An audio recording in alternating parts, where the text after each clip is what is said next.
Hi friends, ಹೇಗಿದ್ದೀರಾ? Police ಕಾರ್ಗಳಲ್ಲಿರುವ ಸೈರನ್ಗಳಲ್ಲಿ ಯಾಕೆ ಕೇವಲ ರೆಡ್ ಅಂಡ್ ಬ್ಲೂ ಲೈಟ್ಸ್ ಗಳನ್ನ ಮಾತ್ರ ಬಳಸ್ತಾರೆ? ನಾವು ದಿನನಿತ್ಯ ಬಳಸುವ ಗ್ಯಾಸ್ ಸಿಲಿಂಡರ್ಸ್ಗೆ ಕೂಡ ಎಕ್ಸ್ಪೈರಿ ಡೇಟ್ ಇರುತ್ತೆ ಅಂತ ನಿಮ್ಮಲ್ಲಿ ಎಷ್ಟು ಜನರಿಗೆ ಗೊತ್ತು? ರಾತ್ರಿ ಹೊತ್ತು ಆಕಾಶದಲ್ಲಿ ವಿಮಾನ ಹೋಗ್ತಾ ಇರುವಾಗ red and green lights and ಕೆಲವು ವೈಟ್ ಲೈಟ್ಸ್ ಫ್ಲಾಶ್ ಆಗ್ತಾ ಬ್ಲಿಂಕ್ ಆಗ್ತಾ ಇರುತ್ತವೆ. ಇವುಗಳ ಅರ್ಥ ಏನು ಅಂತ ಯಾವತ್ತಾದ್ರೂ ಯೋಚನೆ ಮಾಡಿದೀರಾ? ಇವಷ್ಟೇ ಅಲ್ಲ, ಹೆಡ್ಫೋನ್ ಜಾಕ್ ಗೆ ಇರುವ ರಿಂಗ್ಸ್ ಗಳ ಬಗ್ಗೆ, ಗ್ಯಾಸ್ ಸಿಲಿಂಡರ್ ಕೆಳಗೆ ಇರುವ ಹೋಲ್ಸ್ ಗಳ ಬಗ್ಗೆ, ಲಾರಿಗಳ ಹಿಂದೆ ಬರೆದಿರುವ ಓಕೆ ಹಾರ್ನ್ ಪ್ಲೀಸ್ ಬಗ್ಗೆ, ಇಂತಹ ಬಹಳಷ್ಟು ವಿಷಯಗಳ ಬಗ್ಗೆ ಈ ವಿಡಿಯೋದಲ್ಲಿ ತಿಳಿದುಕೊಳ್ಳೋಣ. ಸೊ ಯಾವುದನ್ನು ಮಿಸ್ ಮಾಡದೆ ವಿಡಿಯೋನ ಕೊನೆಯವರೆಗೂ ನೋಡಿ. ಅಂಡ್ ಈ ವಿಡಿಯೋಗೆ ಲೈಕ್ ಟಾರ್ಗೆಟ್ 10,000. ಸೊ ವಿಡಿಯೋ ಇಷ್ಟ ಆದ್ರೆ ಲೈಕ್ ಕೊಟ್ಟು ಟಾರ್ಗೆಟ್ ಕಂಪ್ಲೀಟ್ ಮಾಡಿ. ಸೊ ಲೇಟ್ ಮಾಡದೆ let's get into the video.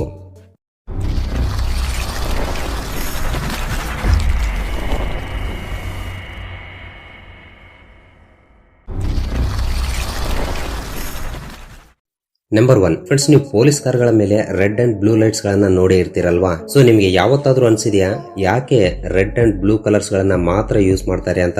First of all, red colour ಗೆ ಜಾಸ್ತಿ ವೇವ್ ಲೆಂತ್ ಇರುತ್ತೆ. ರೆಡ್ ಕಲರ್ ಅನ್ನ ನೋಡಿದ ತಕ್ಷಣ ನಮ್ಮಲ್ಲಿ ಒಂದು ಡೇಂಜರ್ ಸೈನ್, ಅಲರ್ಟ್ನೆಸ್ ಉಂಟಾಗುತ್ತೆ. ಪೊಲೀಸ್ ಕಾರ್ ನೋಡಿದ ತಕ್ಷಣ ನಾವು ಅಲರ್ಟ್ ಆಗಿರ್ಬೇಕು ಅಂತ ರೆಡ್ ಕಲರ್ ಅನ್ನ ಉಪಯೋಗಿಸ್ತಾರೆ. ಬಟ್ ಇಲ್ಲೇ ಒಂದು ಪ್ರಾಬ್ಲಮ್ ಇದೆ. ಅದೇನಂದ್ರೆ ಮ್ಯಾಕ್ಸಿಮಮ್ ಎಲ್ಲಾ ವೆಹಿಕಲ್ಸ್ ಗಳ back side light red colour ನಲ್ಲೇ ಇರೋದ್ರಿಂದ ಎರಡರಲ್ಲೂ ಕನ್ಫ್ಯೂಸ್ ಉಂಟಾಗುತ್ತೆ. ಅದಕ್ಕಾಗಿಯೇ ರೆಡ್ ಕಲರ್ ಜೊತೆಗೆ ಇನ್ನೊಂದು ಕಲರ್ ಲೈಟ್ ಅನ್ನ ಇಟ್ರೆ ಡಿಫರೆನ್ಸ್ ಈಸಿಯಾಗಿ ಗೊತ್ತಾಗುತ್ತೆ. ಆದ್ರೆ already yellow, orange, white light ಗಳು ವೆಹಿಕಲ್ಸ್ ಮುಂದಿನ ಭಾಗದಲ್ಲಿ ಇರುತ್ತವೆ. ಗ್ರೀನ್ ಲೈಟ್ ಟ್ರಾಫಿಕ್ ಸಿಗ್ನಲ್ ಗಳಲ್ಲಿ ಆಲ್ರೆಡಿ ಯೂಸ್ ಮಾಡ್ತಿದ್ದಾರೆ. ಸೊ ಉಳಿದ bright light blue colour light ಮಾತ್ರವೇ. ಸೊ ಬ್ಲೂ ಕಲರ್ ಲೈಟ್ ಅನ್ನ ರಾತ್ರಿಯ ಸಮಯದಲ್ಲಿ ಈಸಿಯಾಗಿ ನೋಡಬಹುದು. ಬಟ್ ಡೇ ಟೈಮ್ ಅಲ್ಲಿ ಸರಿಯಾಗಿ ಆ ಕಲರ್ ಕಾಣಿಸಲ್ಲ. ಸೊ ಲೈಟ್ ಅನ್ನ ಬ್ಲಿಂಕ್ ಮಾಡಿ ಅಥವಾ ಫ್ಲಾಶ್ ಮಾಡಿದ್ರೆ ಸ್ವಲ್ಪ ಅಲರ್ಟ್ನೆಸ್ ಹೆಚ್ಚಾಗುತ್ತೆ. ಅದಕ್ಕಾಗಿಯೇ ಎರಡು ಲೈಟ್ಸ್ ಗಳನ್ನ ಫ್ಲಾಶ್ ಮಾಡ್ತಾ ಇರುವ ಹಾಗೆ ಸೆಟ್ ಮಾಡಿರ್ತಾರೆ. ನಂಬರ್ 2, ನಾವು ಬಳಸುವ ಟೂತ್ ಪೇಸ್ಟ್ ಗಳ ಕೆಳಗಿನ ಭಾಗದಲ್ಲಿ ಈ ರೀತಿ ಡಿಫರೆಂಟ್ ಕಲರ್ಸ್ ಗಳಲ್ಲಿ ಸ್ಕ್ವೇರ್ ಬಾಕ್ಸ್ ಗಳನ್ನ ನೋಡಿರ್ತೀವಿ. ಸಾಧಾರಣವಾಗಿ green, red, blue, black colours ಗಳಲ್ಲಿ ಹೆಚ್ಚಾಗಿ ಕಾಣಿಸುತ್ತವೆ. ಬಹಳಷ್ಟು ಜನ ಇಂಟರ್ನೆಟ್ ನಲ್ಲಿ ಈ ಕಲರ್ ಬಾಕ್ಸ್ ಗಳ ಅರ್ಥವನ್ನ ಈ ರೀತಿ ಹೇಳ್ತಾ ಇರ್ತಾರೆ. ಗ್ರೀನ್ ಕಲರ್ ಬಾಕ್ಸ್ ಇದ್ರೆ ಅದು ಪೇಸ್ಟ್ ಅನ್ನ ತಯಾರಿಸೋಕೆ ಬಳಸಿದ ಪದಾರ್ಥಗಳೆಲ್ಲ ನ್ಯಾಚುರಲ್ ಎಂದು, ಬ್ಲೂ ಕಲರ್ ಇದ್ರೆ ನ್ಯಾಚುರಲ್ ಅಂಡ್ ಮೆಡಿಸಿನಲ್ ಎಂದು, ರೆಡ್ ಕಲರ್ ಇದ್ರೆ ನ್ಯಾಚುರಲ್ ಅಂಡ್ ಕೆಮಿಕಲ್ ಎಂದು, ಅಂಡ್ ಬ್ಲಾಕ್ ಕಲರ್ ಇದ್ರೆ ಪ್ಯೂರ್ ಕೆಮಿಕಲ್ಸ್ ಗಳಿಂದ ತಯಾರಿಸಿರ್ತಾರೆ ಎಂದು ಹೇಳ್ತಿದ್ದಾರೆ. ಆದ್ರೆ ಇದೆಲ್ಲ ಫೇಕ್. ನಿಜ ಹೇಳ್ಬೇಕಂದ್ರೆ ಈ ಕಲರ್ ಬಾಕ್ಸ್ ಗಳಿಗೆ ಯಾವುದೇ ರೀತಿಯ ಅರ್ಥವಿರಲ್ಲ. ಫಾರ್ ಎಕ್ಸಾಂಪಲ್, ನಾನೀಗ ತೋರಿಸ್ತಾ ಇರುವ ಪೇಸ್ಟ್ ನಮ್ಮ ಮನೆಯಲ್ಲಿ ಬಳಸ್ತಾ ಇರೋದು. ಈ ಪೇಸ್ಟ್ ಗಳಿಗೆ ಗ್ರೀನ್ ಕಲರ್ ಬಾಕ್ಸ್ ಇದೆ. ಇದಕ್ಕೂ ಮುಂಚೆ ನಾನು ಹೇಳಿರುವ ಪ್ರಕಾರ ಈ ಪೇಸ್ಟ್ ನ್ಯಾಚುರಲ್ ಆಗಿ ತಯಾರಿಸಿರಬೇಕು. ಬಟ್ ಒಂದ್ಸಲ ಇದ್ರ ಮೇಲೆ ಬರೆದಿರುವ ಇಂಗ್ರೀಡಿಯೆಂಟ್ಸ್ ನೋಡಿದ್ರೆ ನಮಗೆ ಎಲ್ಲವೂ ಕೂಡ ಕೆಮಿಕಲ್ಸ್ ಗಳೇ ಕಾಣಿಸುತ್ತವೆ. ಸೊ ಇದು ಫೇಕ್ ಅಂತ ಈಸಿಯಾಗಿ ಗೊತ್ತಾಗಿಬಿಡುತ್ತೆ. ಹಾಗಾದ್ರೆ ಈ ಕಲರ್ಸ್ ಗಳನ್ನ ಯಾಕೆ ಈ ರೀತಿ ಪೇಸ್ಟ್ ಗಳ ಕೆಳಗೆ ಹಾಕಿದ್ದಾರೆ ಅಂದ್ರೆ, ಈ ಟೂತ್ ಪೇಸ್ಟ್ ಗಳನ್ನ ಪ್ಯಾಕೇಜಿಂಗ್ ಮಾಡುವಾಗ ಅವು ಲೈಟ್ ಸೆನ್ಸರ್ಸ್ ಗಳಿರುವ ಮಷಿನ್ ಗಳಿಂದ ರೋಲ್ ಆಗ್ತಾ ಹೋಗ್ಬೇಕಾಗುತ್ತೆ.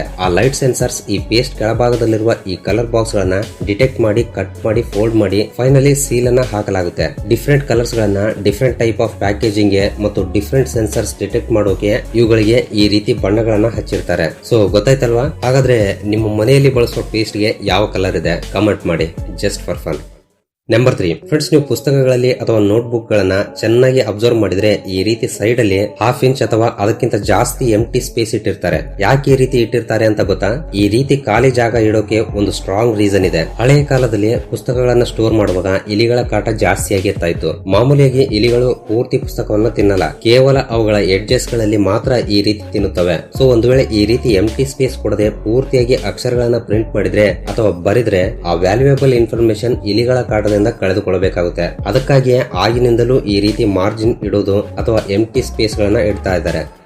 ನಂಬರ್ 4, ನಾವು ಪ್ರತಿನಿತ್ಯ ಬಳಸುವ ಗ್ಯಾಸ್ ಸಿಲಿಂಡರ್ ಗಳ ಕೆಳಗೆ ಈ ರೀತಿ ಅದರ ಸುತ್ತಲೂ ಹೋಲ್ಸ್ ಇರೋದನ್ನ ಗಮನಿಸಿರ್ತೀವಿ. ಇವುಗಳ ಪರ್ಪಸ್ ಏನಂದ್ರೆ ಏರ್ ಸರ್ಕ್ಯುಲೇಷನ್ ಪ್ರಾಪರ್ ಆಗಿ ಆಗೋಕೆ, ಸಿಲಿಂಡರ್ ಕೆಳಗೆ ಹೀಟ್ ಜನರೇಟ್ ಆಗದ ಹಾಗೆ ಏರ್ ಹೋಗಿ ಸಿಲಿಂಡರ್ ಕೆಳಗೆ ಟೆಂಪರೇಚರ್ ಮೇಂಟೈನ್ ಆಗುತ್ತೆ. ಅಂಡ್ ಸಿಲಿಂಡರ್ ಕೆಳಗೆ ಒಂದು ವೇಳೆ ನೀರಿದ್ರೆ ಸಿಲಿಂಡರ್ ಬೇಗ ತುಕ್ಕು ಹಿಡಿಯುವ ಚಾನ್ಸ್ ಇರುತ್ತೆ. ಸೊ ಈ ಹೋಲ್ಸ್ ಇರೋದ್ರಿಂದ ಗಾಳಿ ಅವುಗಳ ಮೂಲಕ ಹೋಗಿ ಆ ನೀರನ್ನ ಆವಿಯಾಗಿ ಬದಲಾಯಿಸುತ್ತೆ. ಸೊ ಇದರಿಂದ ಸಿಲಿಂಡರ್ ತುಕ್ಕು ಹಿಡಿಯದೆ ಹೆಚ್ಚು ಕಾಲ ಬಾಳಿಕೆ ಬರುತ್ತೆ. ಅದಕ್ಕಾಗಿಯೇ ಸಿಲಿಂಡರ್ ಕೆಳಗೆ ಈ ರೀತಿ ಹೋಲ್ಸ್ ಅನ್ನ ಇಟ್ಟಿರ್ತಾರೆ.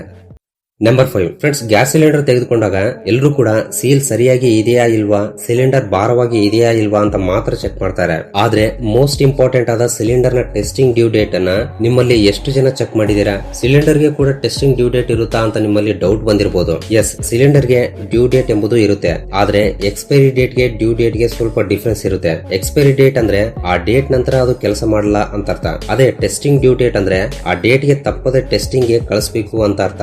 ಒಂದು ವೇಳೆ ಆ ಟೆಸ್ಟ್ ನಲ್ಲಿ ಫೇಲ್ ಆದ್ರೆ ಆ ಸಿಲಿಂಡರ್ ಮತ್ತೆ ಕೆಲಸಕ್ಕೆ ಬರಲ್ಲ ಎಂದು ಅರ್ಥ. ಹಾಗಾದ್ರೆ ಈ ಟೆಸ್ಟಿಂಗ್ ಡೇಟ್ ಅನ್ನ ಹೇಗೆ ಚೆಕ್ ಮಾಡಬೇಕು ಅಂದ್ರೆ, ಸಿಲಿಂಡರ್ ಗಳ ಮೇಲಿನ ಭಾಗದಲ್ಲಿ 3 ಪಟ್ಟಿಗಳಿರುತ್ತಾವಲ್ವಾ, ಇದರಲ್ಲಿ ಯಾವ್ದಾದ್ರು ಒಂದ್ರ ಮೇಲೆ ಒಂದು ಕೋಡ್ ಅನ್ನ ಬರೆದಿರ್ತಾರೆ. ಆ ಕೋಡ್ ನಲ್ಲಿ ABCD ಎಂಬ 4 ಆಲ್ಫಾಬೆಟ್ಸ್ ಗಳಲ್ಲಿ ಯಾವ್ದಾದ್ರು ಒಂದು ಆಲ್ಫಾಬೆಟ್ ಇರುತ್ತೆ. ಎ ಅಂದ್ರೆ ಜನವರಿಯಿಂದ ಮಾರ್ಚ್ ವರೆಗೆ, ಬಿ ಅಂದ್ರೆ ಏಪ್ರಿಲ್ ನಿಂದ ಜೂನ್ ವರೆಗೆ, ಸಿ ಅಂದ್ರೆ ಜುಲೈ ನಿಂದ ಸೆಪ್ಟೆಂಬರ್ ವರೆಗೆ, ಡಿ ಅಂದ್ರೆ ಅಕ್ಟೋಬರ್ ನಿಂದ ಡಿಸೆಂಬರ್ ವರೆಗೆ ಎಂದರ್ಥ. ಈ ಆಲ್ಫಾಬೆಟ್ ಮುಂದೆ 2 ಅಂಕಿಗಳು ಕೂಡ ಇರುತ್ತವೆ. ಆ ಅಂಕಿಗಳು ವರ್ಷವನ್ನ ತಿಳಿಸಿಕೊಡುತ್ತವೆ. ಫಾರ್ ಎಕ್ಸಾಂಪಲ್, ಈ ಫೋಟೋದಲ್ಲಿ ತೋರಿಸಿದ ಹಾಗೆ B13 ಅಂತ ಇದ್ರೆ, ಈ ಸಿಲಿಂಡರ್ ನ ಕಂಪಲ್ಸರಿಯಾಗಿ 2013 ಏಪ್ರಿಲ್ ನಿಂದ ಜೂನ್ ಮಧ್ಯದಲ್ಲಿ ಟೆಸ್ಟಿಂಗ್ ಗೆ ತಗೊಂಡು ಹೋಗಿ ಯಾವ್ದಾದ್ರು ಲೀಕೇಜಸ್ ಇದಾವೋ ಇಲ್ವೋ ಎಂದು ಹೈಡ್ರೋ ಟೆಸ್ಟ್ ಮತ್ತು 5 ಟೈಮ್ಸ್ ಜಾಸ್ತಿ ಪ್ರೆಷರ್ ಇರುವ ನ್ಯೂಮೆಟಿಕ್ ಟೆಸ್ಟ್ ಗಳನ್ನ ಮಾಡ್ತಾರೆ. ಈ 2 ಟೆಸ್ಟ್ ಗಳಲ್ಲಿ ಯಾವ್ದು ಫೇಲ್ ಆದ್ರೂ ಕೂಡ ಆ ಸಿಲಿಂಡರ್ ಕೆಲಸ ಮಾಡಲ್ಲ ಎಂದರ್ಥ. ಸೊ ಫ್ರೆಂಡ್ಸ್, ಈ ಬಾರಿ ಸಿಲಿಂಡರ್ ತಗೊಳ್ಳುವಾಗ ತಪ್ಪದೆ ಡೇಟ್ ಚೆಕ್ ಮಾಡ್ಕೊಳ್ಳಿ. ನಂಬರ್ 6, ರಾತ್ರಿ ಹೊತ್ತು ಆಕಾಶದಲ್ಲಿ ಯಾವ್ದಾದ್ರು ವಿಮಾನ ಹೋಗ್ತಾ ಇದ್ರೆ ಕೆಲವು ರೀತಿಯ ಲೈಟ್ಸ್ ಕಾಣಿಸ್ತಾ ಹೊಳೆಯುತ್ತಾ ಇರುತ್ತವೆ. ಸೊ ಇವುಗಳ ಅರ್ಥವೇನು ಎಂಬುದನ್ನ ಈಗ ನೋಡೋಣ. ಮೊದಲು ಬೀಕಾನ್ ಲೈಟ್. ಇದು ಏರೋಪ್ಲೇನ್ ಸುತ್ತಲೂ ಕಾಣಿಸುತ್ತೆ. ಈ ಲೈಟ್ ಆನ್ ಇದೆ ಅಂದ್ರೆ ವಿಮಾನದ ಇಂಜಿನ್ ಆನ್ ನಲ್ಲಿ ಇದೆ ಎಂದು ಮತ್ತು ವಿಮಾನ ಮೂವ್ ಆಗುತ್ತೆ ಎಂದು ಎಲ್ರಿಗೂ ತಿಳಿಸಿ ರನ್ವೇಯಲ್ಲಿ ಯಾರಾದ್ರೂ ಇದ್ರೆ ಅವರನ್ನ ಜಾಗೃತಿಗೊಳಿಸುತ್ತೆ. ನೆಕ್ಸ್ಟ್, ಸೈಡ್ ಅಲ್ಲಿರುವ ಫ್ಲಾಶಿಂಗ್ ಸ್ಟ್ರೋಬ್ ಲೈಟ್ಸ್. ಇವು ರನ್ವೇ ಅನ್ನ ಕ್ರಾಸಿಂಗ್ ಮಾಡುವಾಗ ಯೂಸ್ ಮಾಡ್ತಾರೆ. ಅದೇ ಏರೋಪ್ಲೇನ್ ಗಾಳಿಯಲ್ಲಿದ್ದಾಗ ಈ ಲೈಟ್ಸ್ ಬಹಳಷ್ಟು ಮೈಲಿ ದೂರದವರೆಗೆ ಕ್ಲಿಯರ್ ಆಗಿ ಬೇರೆ ಏರೋಪ್ಲೇನ್ ಪೈಲಟ್ಸ್ ಗಳಿಗೆ ಕಾಣಿಸುವ ಹಾಗೆ ಕೆಲಸ ಮಾಡುತ್ತವೆ. Next, most important, position lights. ಇವುಗಳನ್ನ ಕೊಲಿಷನ್ ಲೈಟ್ಸ್ ಎಂದು ಕೂಡ ಕರೀತಾರೆ. ಇವು 3 ಕಲರ್ಸ್ ಗಳಲ್ಲಿ ಇರುತ್ತವೆ. Red light always left wings ಮೇಲೆ ಇರುತ್ತೆ. Green light right side and white light back side ಇರುತ್ತೆ. ಇವು ರಾತ್ರಿಯ ಸಮಯದಲ್ಲಿ ಚೆನ್ನಾಗಿ ಯೂಸ್ ಆಗುತ್ತವೆ. ಹೇಗೆ ಅಂದ್ರೆ, ಪೈಲಟ್ ತನ್ನ ವಿಂಡ್ ಸ್ಕ್ರೀನ್ ನಿಂದ ನೋಡ್ತಾ ಇರುವಾಗ ಈ ರೀತಿ ರೆಡ್ ಲೈಟ್ ಕಾಣಿಸಿದ್ರೆ ತನ್ನ ಮುಂದೆ ಬೇರೆ ಏರೋಪ್ಲೇನ್ ಬಲಗಡೆಯಿಂದ ಎಡಗಡೆಗೆ ಹೋಗ್ತಾ ಇದೆ ಎಂದು ಆತನಿಗೆ ಅರ್ಥವಾಗುತ್ತೆ. ಅದೇ ಗ್ರೀನ್ ಲೈಟ್ ಕಾಣಿಸಿದ್ರೆ ಎಡಗಡೆಯಿಂದ ಬಲಗಡೆಗೆ ವಿಮಾನ ಹೋಗ್ತಾ ಇದೆ ಎಂದು ತಿಳಿಸಿಕೊಡುತ್ತೆ. ಅದೇ ವೈಟ್ ಲೈಟ್ ಸೈಡ್ ಗೆ ಹೋಗ್ತಾ ಇದೆ ಅಂದ್ರೆ ಏರೋಪ್ಲೇನ್ ಆಲ್ರೆಡಿ ಸೈಡ್ ಆಗಿದೆ ಎಂದು ತಿಳಿಸಿಕೊಡುತ್ತೆ. ಒಂದು ವೇಳೆ ಈ ರೀತಿ ರೆಡ್ ಅಂಡ್ ಗ್ರೀನ್ ಲೈಟ್ಸ್ ಕಾಣಿಸಿದ್ರೆ ಬೇರೆ ವಿಮಾನ ಅದರ ಸೈಡ್ ಬರ್ತಾ ಇದೆ ಎಂದು ಅರ್ಥ. ಅದೇ ವೈಟ್ ಲೈಟ್ ಕಾಣಿಸಿದ್ರೆ ತನ್ನ ಮುಂದೆ ಬೇರೆ ವಿಮಾನ ಹೋಗ್ತಾ ಇದೆ ಎಂದು ಅರ್ಥ. ಈ ರೀತಿ ಪೈಲಟ್ಸ್ ಲೈಟ್ಸ್ ಗಳ ಸಹಾಯದಿಂದ ನ್ಯಾವಿಗೇಷನ್ ಮಾಡ್ತಾ ಇರ್ತಾರೆ. ನಂಬರ್ 7, ಹೆಡ್ಫೋನ್ ಜಾಕ್ ಅನ್ನ ಗಮನಿಸಿದ್ರೆ ಕೆಲವು ರಿಂಗ್ಸ್ ಗಳು ಕಾಣಿಸ್ತಾ ಇರುತ್ತವೆ. ಒಂದ್ರ ಮೇಲೆ 2 ರಿಂಗ್ಸ್ ಇದ್ರೆ ಇನ್ನೊಂದ್ರ ಮೇಲೆ 3 ರಿಂಗ್ಸ್ ಇರುತ್ತವೆ. ಇನ್ನು ಕೆಲವು ಹೆಡ್ಫೋನ್ ಜಾಕ್ ಗಳ ಮೇಲೆ 1 ರಿಂಗ್ ಮಾತ್ರ ಇರುತ್ತೆ. ಹಾಗಾದ್ರೆ ಇವುಗಳ ಪರ್ಪಸ್ ಏನು ಎಂಬುದನ್ನ ಈಗ ತಿಳಿದುಕೊಳ್ಳೋಣ ಬನ್ನಿ. ಒಂದು ವೇಳೆ ಈ ಹೆಡ್ಫೋನ್ ಜಾಕ್ ಮೇಲೆ 1 ರಿಂಗ್ ಮಾತ್ರ ಇದ್ರೆ ಆ ಹೆಡ್ಫೋನ್ ನಿಮ್ಗೆ ಕೇವಲ ಮೋನೋ ಪ್ಲೇ ಬ್ಯಾಕ್ ಔಟ್ಪುಟ್ ಮಾತ್ರ ಕೊಡುತ್ತೆ. ಅಂದ್ರೆ left and write same music play ಆಗ್ತಾ ಇರುತ್ತೆ. ಅದೇ 2 ರಿಂಗ್ಸ್ ಇದ್ರೆ ಆ ಹೆಡ್ಫೋನ್ ಸ್ಟೀರಿಯೋ ಔಟ್ಪುಟ್ ಅನ್ನ ಕೊಡುತ್ತೆ ಎಂದರ್ಥ. ಸ್ಟೀರಿಯೋ ಸೌಂಡ್ ಅಂದ್ರೆ ನಿಮ್ಗೆ ಆಲ್ರೆಡಿ ಎಲ್ರಿಗೂ ಗೊತ್ತಿರುತ್ತೆ. ಅಂದ್ರೆ ಲೆಫ್ಟ್ ಅಂಡ್ ರೈಟ್ 2 ಸೈಡ್ ಕೂಡ ಡಿಫ್ರೆಂಟ್ ಸೌಂಡ್ ಎಫೆಕ್ಟ್ಸ್ ಬರ್ತಾ ಇರುತ್ತವೆ. ಲೈಕ್ ಒಂದು ಕಡೆ ಮ್ಯೂಸಿಕ್ ಬಂದ್ರೆ ಇನ್ನೊಂದು ಕಡೆ ಸಾಂಗ್ ಬರ್ತಾ ಇರುತ್ತೆ. ಒಂದು ವೇಳೆ ಆ ಹೆಡ್ಫೋನ್ ಜಾಕ್ ಮೇಲೆ 3 ರಿಂಗ್ಸ್ ಇದ್ರೆ ಸ್ಟೀರಿಯೋ ಎಫೆಕ್ಟ್ಸ್ ಜೊತೆಗೆ ಮೈಕ್ರೋಫೋನ್ ಕೂಡ ಆ ಹೆಡ್ಫೋನ್ ಗಳಲ್ಲಿ ಇರುತ್ತೆ ಎಂದರ್ಥ. ಅಂದ್ರೆ ನೀವು ಆ ಹೆಡ್ಫೋನ್ ನಿಂದ ಕಾಲ್ಸ್ ಕೂಡ ಮಾತಾಡಬಹುದು. ಸೊ ಗೈಸ್, ನೀವು ಬಳಸ್ತಾ ಇರುವ ಹೆಡ್ಫೋನ್ಸ್ ಗೆ ಎಷ್ಟು ರಿಂಗ್ಸ್ ಇವೆ ಕೆಳಗಡೆ ಕಮೆಂಟ್ ಮಾಡಿ. ಫ್ರೆಂಡ್ಸ್, ಮುಂದಿನ ವಿಷಯಕ್ಕೆ ಹೋಗೋಕೆ ಮುಂಚೆ ಒಂದು ವೇಳೆ ನೀವು ಈ ವಿಡಿಯೋನ ಫುಲ್ ಸ್ಕ್ರೀನ್ ಅಲ್ಲಿ ನೋಡ್ತಾ ಇದ್ರೆ ನಿಮ್ಮ ಮೊಬೈಲ್ ಅನ್ನು ಸ್ವಲ್ಪ ಟಿಲ್ಟ್ ಮಾಡಿ ಕೆಳಗಡೆ ಕಾಣ್ತಾ ಇರುವ ಲೈಕ್ ಬಟನ್ ಕಲರ್ ಚೇಂಜ್ ಮಾಡಿಬಿಡಿ. ಅಂಡ್ ಸಬ್ಸ್ಕ್ರೈಬ್ ಮಾಡಿಕೊಂಡಿರುವ Vismayavani family members, love you so much. And first time ಯಾರಾದ್ರೂ ನಮ್ಮ ಚಾನಲ್ ಅನ್ನ ಈಗ ನೋಡ್ತಾ ಇದ್ರೆ ಕೆಳಗಡೆ ಕಾಣ್ತಾ ಇರುವ ರೆಡ್ ಕಲರ್ ಸಬ್ಸ್ಕ್ರೈಬ್ ಬಟನ್ ಮೇಲೆ ಕ್ಲಿಕ್ ಮಾಡಿ ಸಬ್ಸ್ಕ್ರೈಬ್ ಮಾಡ್ಕೊಂಡು ಪಕ್ಕದಲ್ಲಿರುವ ಬೆಲ್ ಐಕನ್ ಅನ್ನ ಆಕ್ಟಿವೇಟ್ ಮಾಡ್ಕೊಳ್ಳಿ. ಅಂಡ್ ಬೆಲ್ ಐಕನ್ ಆನ್ ಮಾಡ್ಕೊಳ್ಳೋದು ತುಂಬಾ ಇಂಪಾರ್ಟೆಂಟ್, ಮರಿಬೇಡಿ.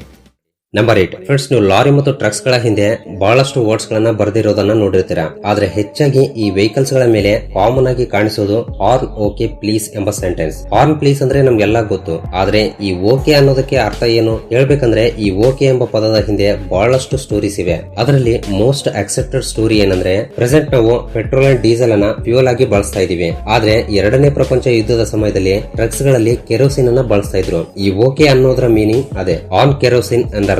ಅಂದ್ರೆ ಕೆರೋಸಿನ್ ನಿಂದ ಚಲಿಸುವ ವಾಹನಗಳು ಈಸಿಯಾಗಿ ಅಗ್ನಿ ಪ್ರಮಾದಕ್ಕೆ ಒಳಗಾಗುವ ಚಾನ್ಸಸ್ ಇರುತ್ತವೆ. ಅದಕ್ಕಾಗಿಯೇ ಹಿಂದೆ ಇರುವ ವಾಹನಗಳನ್ನ ಎಚ್ಚರಿಸುವುದಕ್ಕೆ ಓಕೆ ಎಂದು ಬರಿತಾ ಇದ್ರು. ಅಂದ್ರೆ ಈ ವಾಹನ ಆನ್ ಕೆರೋಸಿನ್ ಮೇಲೆ ನಡೀತಾ ಇದೆ, ಜಾಗ್ರತೆ ಎಂದು ವಾರ್ನಿಂಗ್ ತರ ಬಳಸ್ತಾ ಇದ್ರು. ಆದ್ರೆ ಬರುತ್ತಾ ಇದು ಒಂದು ಟ್ರೆಡಿಷನ್ ತರ ಲಾರಿ ಮತ್ತು ಟ್ರಕ್ಸ್ ಗಳ ಮೇಲೆ ಬರಿತಾ ಇದ್ದಾರೆ. ಇದಲ್ಲದೆ ಇನ್ನೂ ಕೆಲವು ಸ್ಟೋರೀಸ್ ಕೂಡ ಇವೆ. ಓಕೆಯನ್ನ ಇದಕ್ಕೂ ಮೊದಲು ಓಟಿಕೆ ಎಂದು ಬರಿತಾ ಇದ್ರಂತೆ. ಓಟಿಕೆ ಅಂದ್ರೆ ಓವರ್ಟೇಕ್ ಎಂದರ್ಥ. ಹಿಂದೆ ಇರುವ ವಾಹನಗಳು ಓವರ್ಟೇಕ್ ಮಾಡಬೇಕಾದ್ರೆ ಹಾರ್ನ್ ಹೊಡೆದು ಓವರ್ಟೇಕ್ ಮಾಡಬಹುದು ಎಂದು ಹಾರ್ನ್ ಪ್ಲೀಸ್ ಓಟಿಕೆ ಎಂದು ಬರಿತಾ ಇದ್ರು. ಆದ್ರೆ ಟ್ರಕ್ಸ್ ಹಿಂದೆ ಇರುವ ಪ್ಯಾನಲ್ಸ್ ಗಳಲ್ಲಿ ಈ ಟಿ ಎಂಬ ಅಕ್ಷರ ಮಿಕ್ಸ್ ಆಗಿ ಬರುತ್ತಾ ಅದು ಓಕೆ ಆಗಿ ಬದಲಾಗಿದೆ ಎಂದು ಹೇಳ್ತಾ ಇರ್ತಾರೆ. ಇನ್ನೊಂದು ಸ್ಟೋರಿ ಏನಂದ್ರೆ, ಜನರಲ್ ಆಗಿ ಓಕೆಯನ್ನ ಹಾರ್ನ್ ಪ್ಲೀಸ್ ಇಂತ ದೊಡ್ಡ ಅಕ್ಷರಗಳಿಂದ ಬರೀತಾರೆ. ಒಂದು ವೇಳೆ ಹಿಂದೆ ಬರುವ ವಾಹನಗಳಲ್ಲಿರುವ ಡ್ರೈವರ್ ಆ ದೊಡ್ಡದಾಗಿರುವ ಓಕೆಯನ್ನ ಸರಿಯಾಗಿ ನೋಡಿದ್ರೆ ಸೇಫ್ ಡಿಸ್ಟೆನ್ಸ್ ಅನ್ನ ಮೇಂಟೈನ್ ಮಾಡ್ತಿದ್ದಾನೆ ಎಂದರ್ಥ. ಒಂದು ವೇಳೆ ಆ ಓಕೆಯನ್ನ ಕ್ಲಿಯರ್ ಆಗಿ ನೋಡೋಕಾಗದಿದ್ರೆ ಸೇಫ್ ಡಿಸ್ಟೆನ್ಸ್ ಅನ್ನ ಮೇಂಟೈನ್ ಮಾಡದೆ ಹತ್ರ ಬಂದು ಡೇಂಜರ್ ಪೊಸಿಷನ್ ಅಲ್ಲಿ ಇದಾನೆ ಎಂದರ್ಥ. ಹೀಗೆ ಈ ಓಕೆ ಮೇಲೆ ಬಹಳಷ್ಟು ಸ್ಟೋರೀಸ್ ಗಳಿವೆ. ಸೊ ಫ್ರೆಂಡ್ಸ್, ಈ ಸ್ಟೋರೀಸ್ ಗಳಲ್ಲಿ ಯಾವುದು ನಿಜ ಎಂದು ನಿಮಗೆ ಅನಿಸ್ತಾ ಇದೆಯೋ ಕೆಳಗಡೆ ಕಮೆಂಟ್ ಮಾಡಿ. ಈ ವಿಡಿಯೋ ಮೂಲಕ ನೀವು ಹೊಸ ವಿಷಯಗಳನ್ನ ತಿಳಿದುಕೊಂಡಿದ್ದೀರಾ ಎಂದು ಭಾವಿಸುತ್ತೇನೆ. ಸೊ ವಿಡಿಯೋ ಇಷ್ಟ ಆದ್ರೆ ತಪ್ಪದೆ ಒಂದು ಲೈಕ್ ಕೊಟ್ಟು ಟಾರ್ಗೆಟ್ ಕಂಪ್ಲೀಟ್ ಮಾಡಿ. ಹಾಗೆ ಫಸ್ಟ್ ಟೈಮ್ ನೋಡ್ತಾ ಇರೋರು ಕೆಳಗಡೆ ಕಾಣ್ತಾ ಇರುವ ರೆಡ್ ಕಲರ್ ಸಬ್ಸ್ಕ್ರೈಬ್ ಬಟನ್ ಮೇಲೆ ಕ್ಲಿಕ್ ಮಾಡಿ ಸಬ್ಸ್ಕ್ರೈಬ್ ಮಾಡ್ಕೊಂಡು ಪಕ್ಕದಲ್ಲಿರುವ ಬೆಲ್ ಐಕನ್ ಅನ್ನು ಕೂಡ ಆಕ್ಟಿವೇಟ್ ಮಾಡ್ಕೊಳ್ಳಿ. ಅಂಡ್ ವಿಡಿಯೋನ ಕೊನೆವರೆಗೂ ನೋಡಿದ್ದಕ್ಕೆ love you so much guys.